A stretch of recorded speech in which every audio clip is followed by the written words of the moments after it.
So yun, magandang hapon mga kagala. So nagkakabiroan yung mga bata kanina kung ano, baka raw mag-iwan ako ng bakas.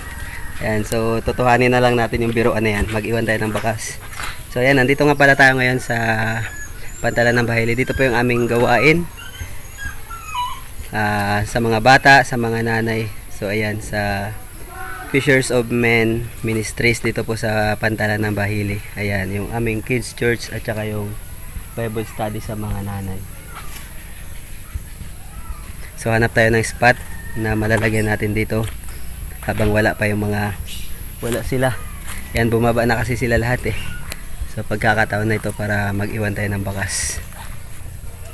Ayan. Alright. So madali lang to. Dito ko lang siya ilalagay. Ayan. So paunahan na lang mga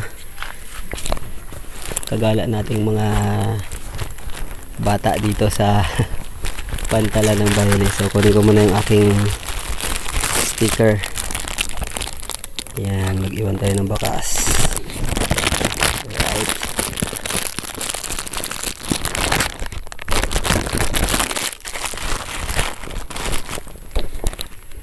So meron tayong isang sticker.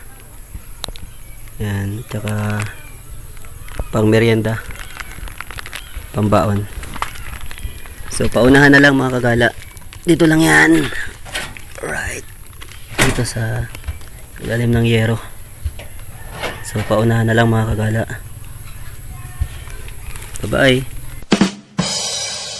So ayun, may nakapansin sa atin na naglagay tayo ng bakas.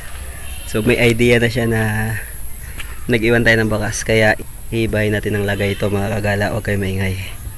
Kukunin ko yung bakas. Iibahin ko ng lagay mga kagala. Huwag kayo maingay. Alright. So abangan nyo na lang kung saan ko ito ilalagay uli. Sige.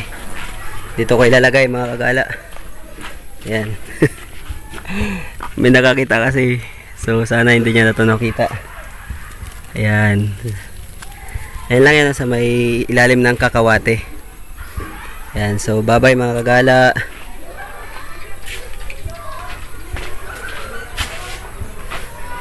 Tingnan natin kung may nakatingin pa dyan. Alright. So umalis na si Sam. So ibahin na lang natin ng pwesto. Ayan, para mas maganda yung laban. Kung sino yung magpapatapos ng video na to, siya yung mas makakakuha.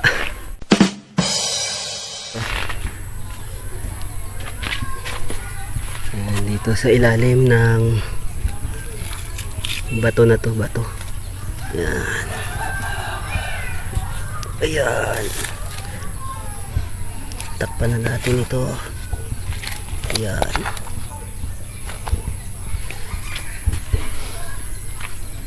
Ayan, paunahan na sa tabi ng drum.